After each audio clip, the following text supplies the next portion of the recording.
and some good news. I said I have some bad news and some good news. First, let me take you to a while back in Singapore, precisely at a famous shopping complex, the Jurong Point Shopping Center. I was sitting down to have coffee. I observed a couple walk in. Turns out the gentleman was typing furiously on his cell phone. The wife, too, was typing with one finger on her cell phone. And here's a tragedy: the wife almost walked into someone with a tray of food. And yes, there was soup that could have spilled all over the place. And that's when I realized, oh my goodness, someone is not paying attention. And that, ladies and gentlemen, my friends, followers, fans, well wishers, and a couple of enemies, I don't know how many of you are out there, that is the bad news. We are all screenagers. I repeat, we are all screenagers. But first, you may be asking, who are you? If you're watching this for the first time, my name is Gideon Fumukwai. Consider myself a story warrior, a product of Africa, produced in Asia, packaged in America, and distributed worldwide. That day at Jurong Point in Singapore, I realized not only is that couple a screenager, even though they were well above teenage years, I too, I am no better.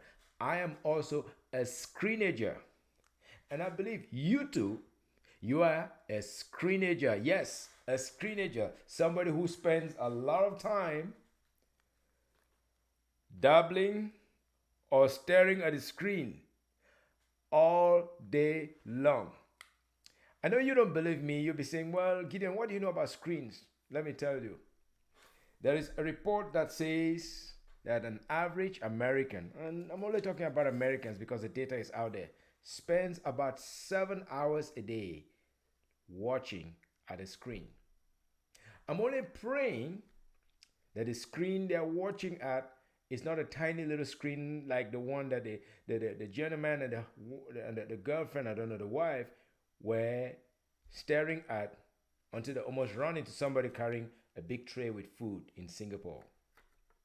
I'm hoping that some of the screens that you spend 7 hours on have something to do with work. Because 7 hours a day is a whole lot of time. That means 49 hours in a week. You spend it on a screen. Think about that for a minute. 49 hours in a week. That's even longer than the work week. Turns out most of these studies focus on people, not only teenagers. It used to be that teenagers were called screenagers. Oh yes, teenagers used to be called screenagers. But these days it's no longer just teenagers. It's everybody. And I contend you are one of them. I am one of the numbers. TikTok alone consumes a significant amount of time. Facebook, Twitter, sorry, tweak, is it Twitter or is it X? Twerking, whatever you call it. One of them has to do with social media. And they consume a whole lot of our time. Hopefully it's Twitter, it's X, and it's not twerking. Okay, forget about it. I'm just trying to have a little uh, have a little fun with this. But my point I want to make here seriously, as part of the bad news, is there's a crisis that's raging in our lives, and you are a victim and I am a victim. Not only is the couple that I talked about in Singapore, when I observed for the first time in 2012 that this is a moment that something is going wrong. How could this couple walk in? None is talking to the other. They're both on their phones. One is texting with double fingers, and the other one is texting with one finger, and they're walking a crowded marketplace and nobody's looking at the other. The story doesn't end there. They sat down for almost 3 minutes. They didn't talk to each other. They stood up independently, went up to order their food, still with their phones in hand. They didn't say a word to each other. They ordered the food. The food was brought to them. I kept watching. How long can this continue? How long are they going to continue without saying hello to, without even acknowledging each other, without even sharing the meal with each other? Well, it turns out they share the meal together, but independently. They ate the meal almost to the end before they said to each other, I think they looked at each other for a moment, acknowledged each other, then they stood up, started walking away. At that point, I was already more than exhausted watching them for almost 7, 8, 9 minutes. But I wish I could tell you only that couple is guilty of that. Have you been out driving lately? You know where this is going, don't you? Have you been out driving lately? Look left and right, to the right lane, to the left lane. How many people are on their phones? Screenagers. Some of them in the 50s, 60s, 70s. Screenagers. Younger ones, worse still. Those in the 20s and 30s, oh my goodness, they don't just have one screen. Maybe they have one screen to the right, one screen to the left. Of course, the dashboard is still there. Screenagers. There is a crisis raging out there. On the roads, in the schools, I've had the privilege of working as an instructor at a vocational college. Screenagers. They don't give you the opportunity to put in a word, to say a word. They are always on their phones. You are competing. The second bad news I have for you is at any moment you stand up in front of an audience, you are competing with screenagers. Yes, I said it. You're competing with screenagers. If you're a parent, you're competing with screenagers. If you're a mom, you're a father, you're a dad, you're an auntie, you talk to your nieces, you talk to your children, you're competing with screenagers. If you are a spouse, I said yes, even if you have a spouse, don't think that you're the only one talking to your spouse. I've been in that situation. It doesn't look good. I have to say something twice, thrice, 4, 5, 6 times before sometimes I get attention. And I only hope I am not that bad too. This is not a reportage about family structures and the decline of families because of screen time. But it may well be an issue that we all need to think about. There is a serious crisis going on there because we are all becoming screenagers. We are dying slowly because of how much time we spend on our screens and very little constructive time, very little productive time thinking or talking about issues that matter. Very little time thinking about new ideas that can improve the world. I hope that we spend this time on the screens, small screens, big screens, you name it, Netflix, doing some productive work. But otherwise, I'll have to say we need to rethink our use of our screens. Check this out. If you spend 7 hours, roughly 7 hours a day on screens, that's 49 hours a week. That means that translates into 196 hours per month. That's a lot of time. You could have finished 2 novels. Okay, if you're a smart one. I'm not the smartest, but 196 hours, that's a lot of time. You can do a lot. Next, that means in a year, you're spending about 2,352 hours. That is an enormous amount of time that you can use to construct, to create, to do something that can change the course of humanity or to live a life that is significant. I want to talk about this crisis because this is something that can change your fortunes, can change my fortunes. And the best thing I have to talk about is because the best reason I have to talk about is because the same this issue I'm talking about, I also need to learn from it. I also need to improve. But there is an there's a significant decrease in our attention spans because of the prevalence and our over reliance on the screens that we carry with us everywhere. Some people say our attention spans are getting as low as that of a goldfish, like less than 8 seconds. Because we're competing with those on TikTok, we're competing with well produced creators who are from Hollywood. We're competing with those in your pocket, we're competing with those on your screens. There is a decline in our attention spans because of that.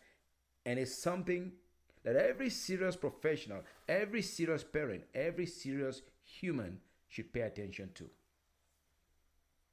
And then you add to the whole mix. The third element I want to mention is the rise of the merchants.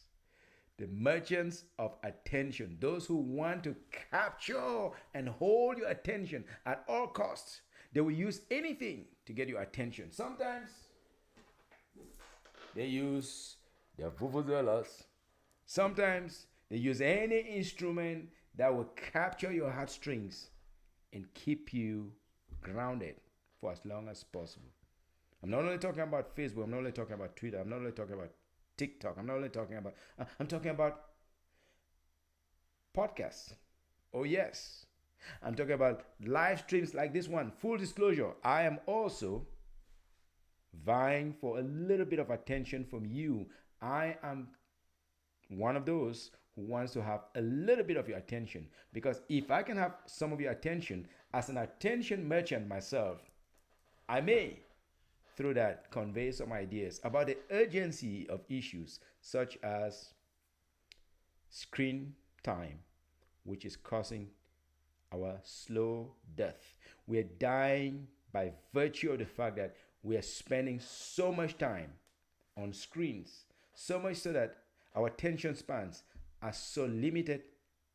Our ability to pivot and focus is so limited, we can no longer do some things that are very creative and very productive.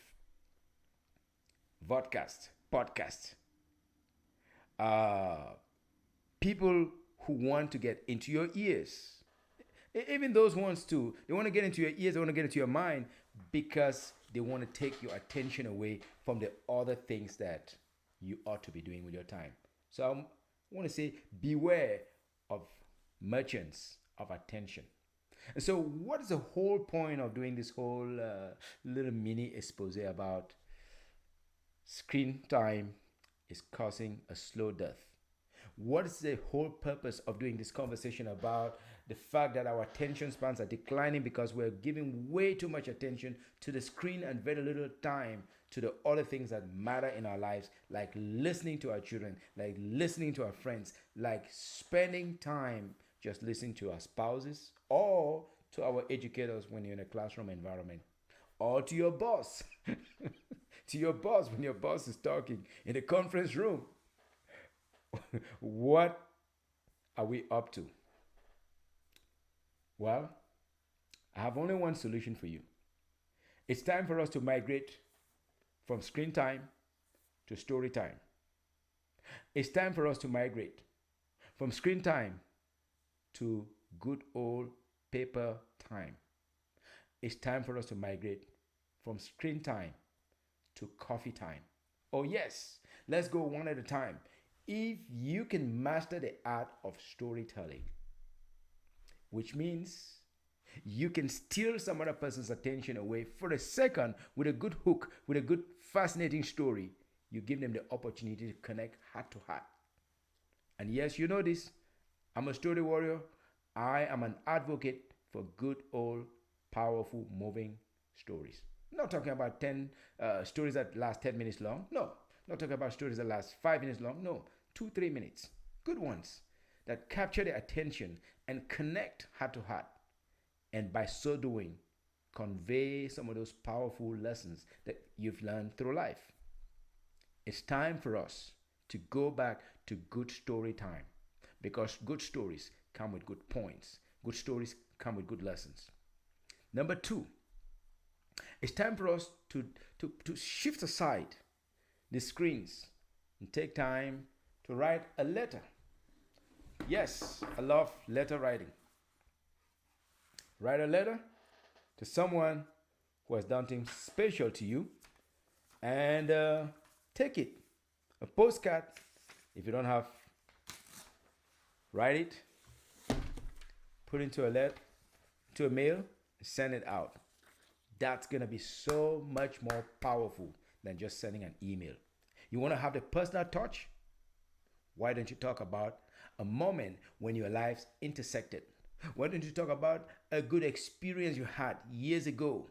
So that you can reminisce on that date, you can reminisce on that, and that brings good old memories. Memories are far more powerful when they are exchanged with people that you value, as opposed to always spending all our time and always listening to people on TikTok, people you don't even know, listening to people on Twitter or X, people you don't even know, listening to people on podcasts and podcasts, people you don't even know.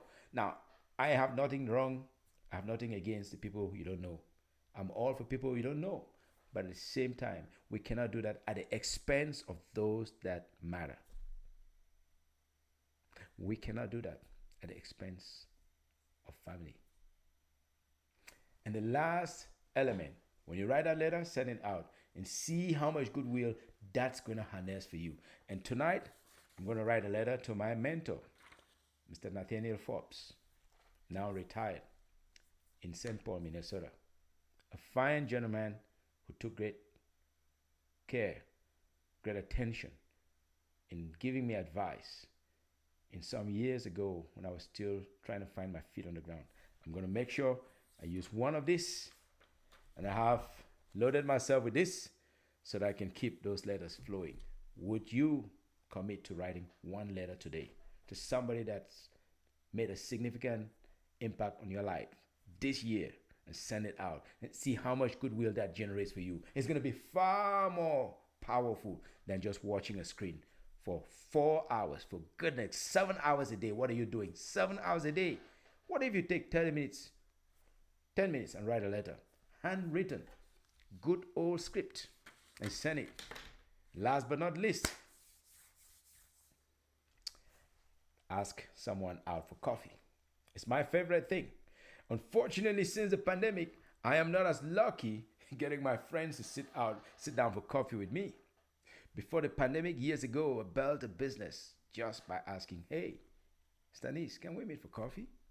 And people were more willing, people were more forthcoming. But lately, it's been a little bit difficult, a little bit tricky to get someone to come and sit down with me for coffee. I wonder what's wrong with that. What's the deal with that? It bothers me. Why not just have a little coffee and have, instead of screen time, personal time? Instead of screen time, heart to heart, mind to mind, heart to heart, mind to mind. Have an exchange that allows you to understand what are the lessons we learn from life. And so I want to conclude by saying that 3 things you could do to walk away from screen time. Number 1, coffee time. Oh yes. If you don't drink coffee, do tea. If you don't drink tea, get a smoothie. If you don't do smoothie, get something. Get a margarita. Not on me though. Why not?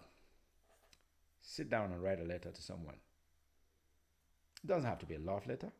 Yes, why not? It could also be a love letter. Why not? Reminisce on a moment in time when you've been able to share something powerful, an encounter, an interaction. Give them the opportunity to think back. Those memories are priceless.